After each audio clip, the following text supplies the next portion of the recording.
18 minutes past 8 then. Lots of businesses having big problems over the past few months, and charities too. Charities have been struggling during the COVID restrictions. None more important than our hospices in the county. Heather Tudor is Chief Executive of the Seven Hospice, and Ross Henderson is their Head of Retail, and they both join us on The Breakfast Show this morning. We'll talk to Ross in a minute, but first of all, Heather, good morning. Good morning, Eric. How are you? Fine, thank you. What kind of impact has the pandemic had on hospices in different locations? Yeah, a huge impact across the sector, of course. I can only speak for Seven Hospice, but from the very beginning, when we had to close down all of our shops, and stop our events, we've been losing £100,000 a week, which is enormous. Now we've worked very hard to maintain a healthy set of reserves that will see us through in the short term, but none of us know how long this is going to go on and the effects of it in the medium to longer term.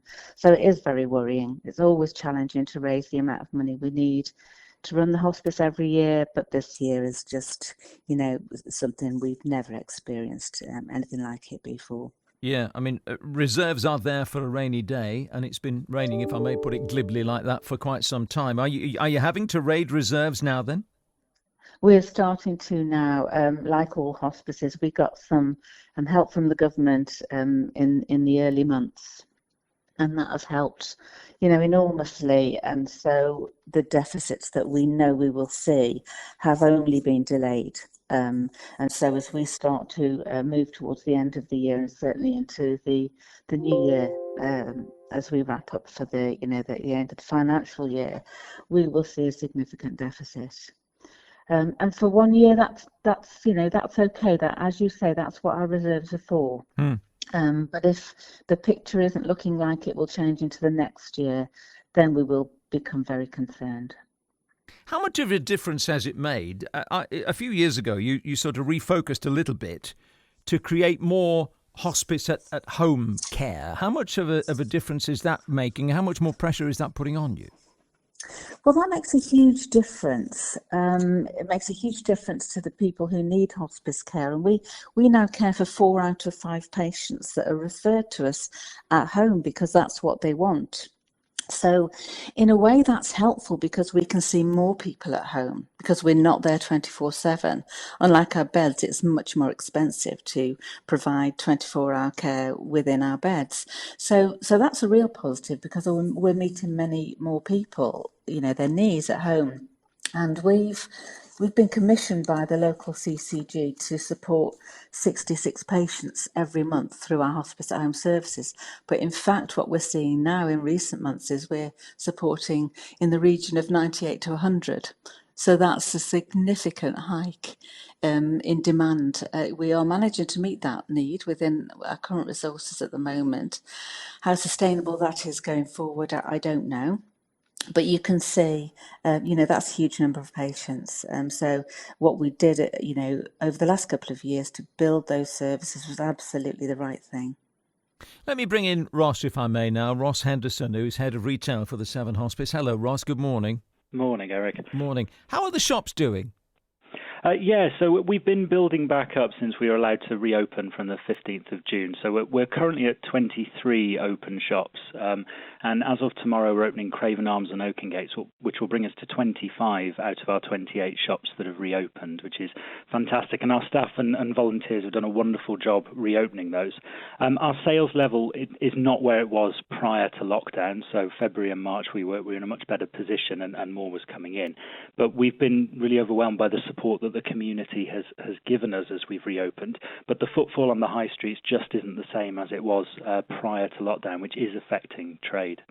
Yeah, I know a lot of people have been having COVID clear-outs. Have you seen the benefit of that in terms of donations? Absolutely. So before we opened our shops, from the 1st of June, we opened our central donation point, which started in our hospice in Bicton and has since moved over to our Castlefield superstore in Shrewsbury. And we were absolutely inundated with generosity as people brought their items to us, having had those clear-outs, exactly as you're saying. So people were in their attic, their garage, their wardrobe, clearing things out. And we've been really lucky that we've received the benefit of that. We've sorted that through and put that out for sale sale into our shops, and that certainly has helped to stimulate the starting of bringing our income in. But sadly, we're getting more in than people are coming into the shops to actually buy. But we have opened up a few extra ventures to kind of make that work. So we have a Wellington shop now. We're taking stock there, and that's a £2 shop. So everything in that shop's £2, and we're trying to sell through the volume that we're getting. But at the same time, we're trying to make sure we achieve the absolute maximum for the donors who are bringing all this wonderful stuff to us. So lots of stock, and you now need more people. Yes, that's where we are. So unfortunately, a number of our volunteers who were with us prior to lockdown haven't returned for a number of reasons. There's a lot of people who are vulnerable, perhaps don't want to come back into the shop at this moment in time. And we are looking for people who can volunteer at the moment. And we've got the way that volunteering is in our shops has changed since we've reopened. We now have a meter and greeter who's on the door, so someone who's kind of public facing and chatting to customers and donors as they come in and trying to keep us within our customer limit. So that's really good for people who are quite outgoing and personable. And then obviously all this stock coming in, we've got sorter roles for people in the back, and then we want people who can work on the till and kind of get the money through the till that way. So a whole host of volunteering opportunities for people across our shops in Shropshire and into Mid Wales. And customers needed. Yeah, absolutely. We're saying we are open for business in as of tomorrow, as I said, 25 out of those 28 locations. We're pushing towards larger opening hours, but any support the community can give us by coming in and shopping is greatly appreciated. Brilliant. And back to Heather. Just give us an idea again, Heather. I know we've spoken about this before. How much it costs now to keep the hospice going? It costs around £11 million every year. We get just over 3 from the government, from the NHS. So we have to raise between 7 and 8 million pounds every single year. And now that some of our income streams have been hit, it's how we do that differently. And we've got some ideas on our website that people can look at as how they can support us in a different way. We've always been very grateful for the level of support that we get from the people of Shropshire, and we just hope that continues. We need to be here for a very long time yet. Good to talk to you both. Thank you very much indeed for your time. Heather Tudor, Chief Executive of the Seven Hospice, and Ross Henderson, their Head of Retail. If you want to volunteer, have a look at their website. If you want to find out more about the hospice, have a look at their website, Seven Hospice. I'm just working that out. Between 7 and 8 million a year, they've got to raise £650,000 a month. Oh, goodness me. It's a lot, isn't it? It's a lot in eye-watering, isn't it? Yeah. But with all the COVID restrictions, it's incredible. So do have a look at their website and see if you can help. The sound of where we live. BBC Radio Shropshire.